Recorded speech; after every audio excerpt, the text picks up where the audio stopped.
Hi everybody, this is Bonnie from bonniescreativeplace.stampinup.net, and I am here with the watercolor series that I'm doing because this month is all about watercoloring, and I wanted to show you some different techniques. I'm not going to show you a card from start to finish.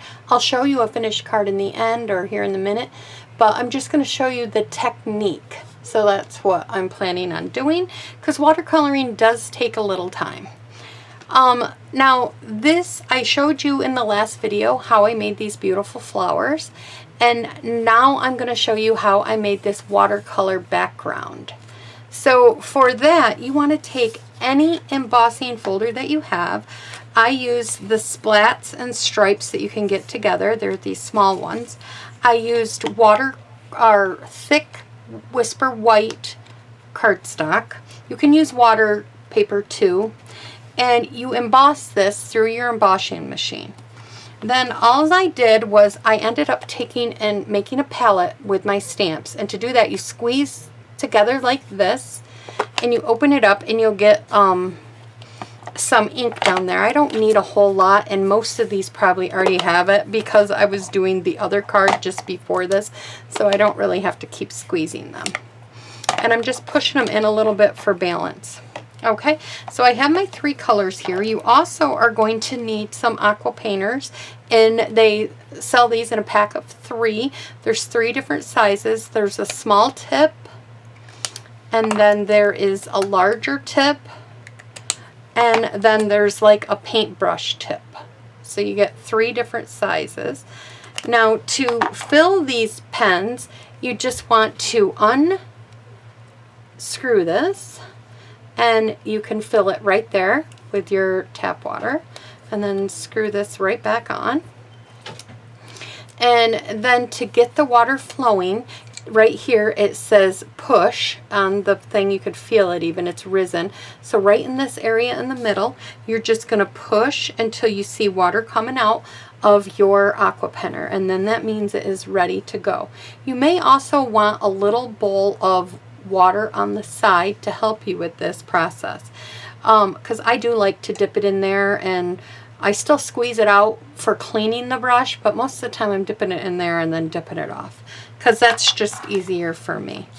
So you can't maybe see any of the raised areas, but what you want to do is you want to squeeze a little bit of your water into your palette here, and you want to pick it up on your brush. If you think you got too much, dab a little off, and then you're just going to take and you're just going to, this is like a little time consuming, but I'm not being perfect with it. It's a paint splatter, and you're just going to color whatever area you want. If you want it a little darker, grab in the little darker spot.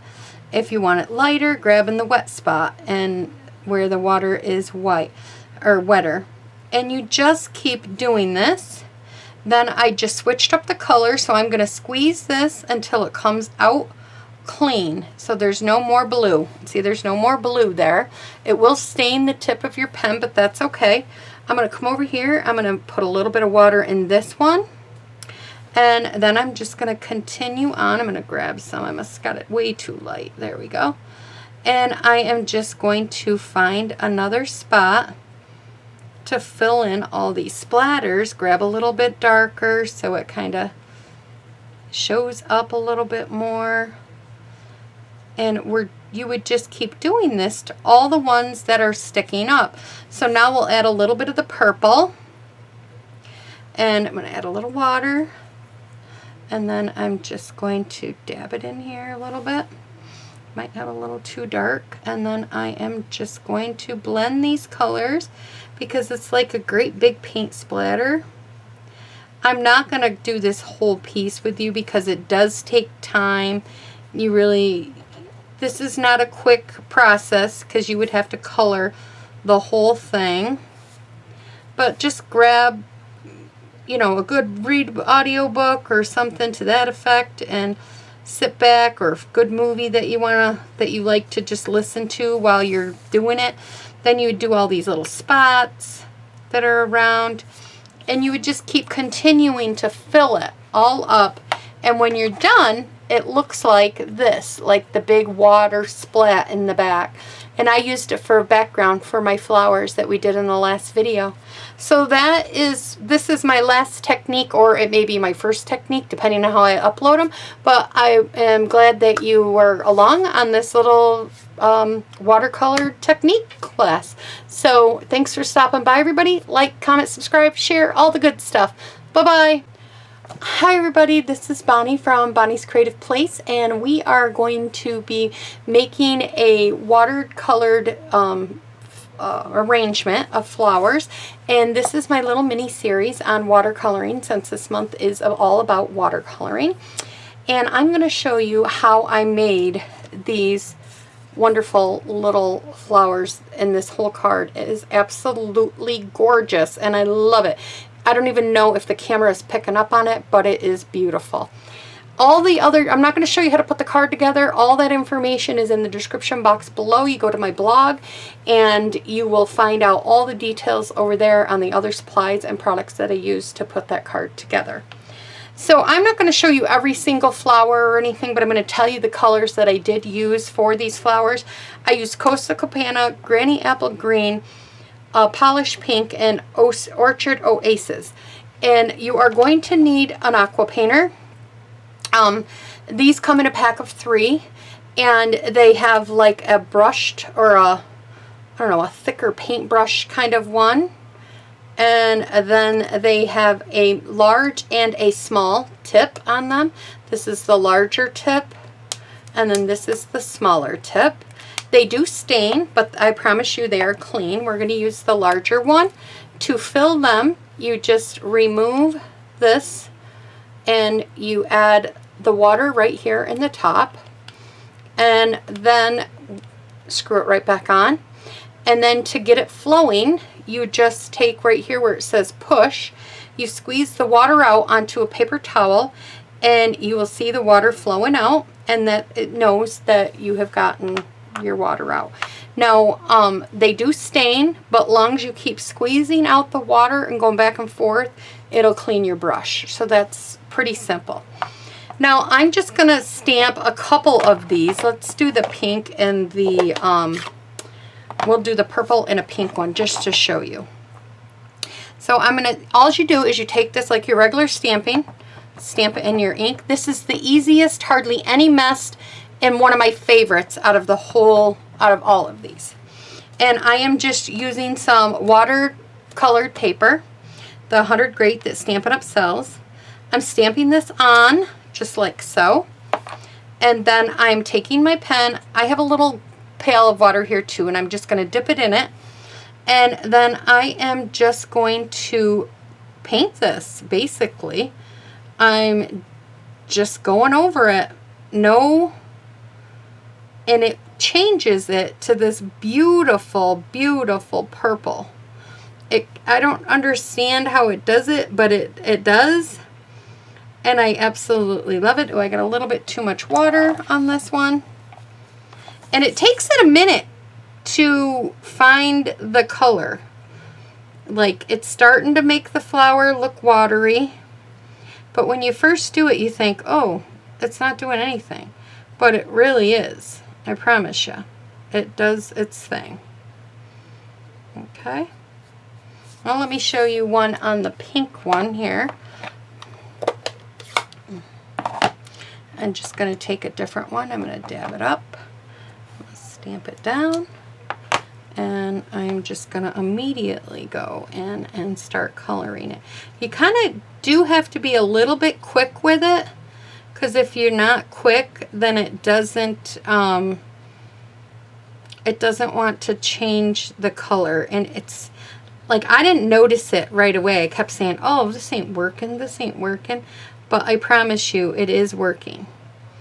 You're just doing it very, very lightly, very subtle. Not hardly any at all. And the more water, like it just, because it's a water base, the pinker it gets. And until you get it off the other white paper and the other purple paper, let's try another purple one. I got another flower here. Did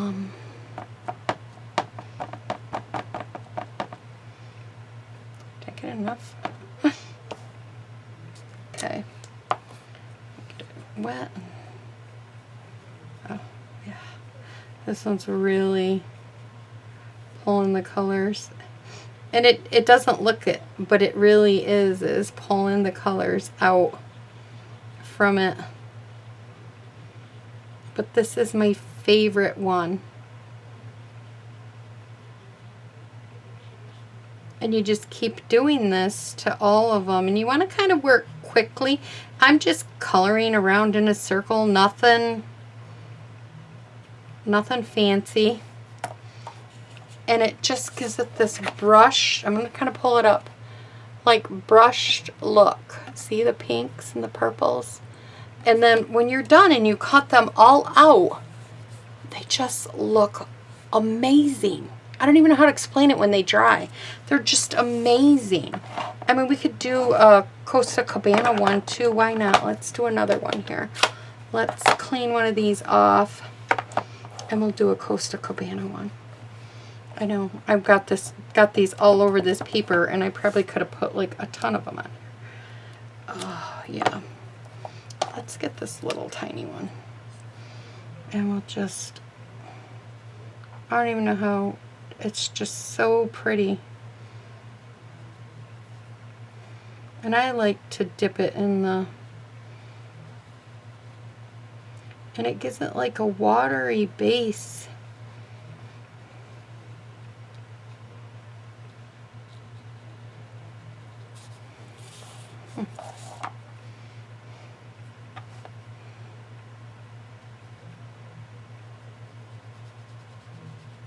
It's so light, but once it dries and it all spreads out, it just comes out looking like this.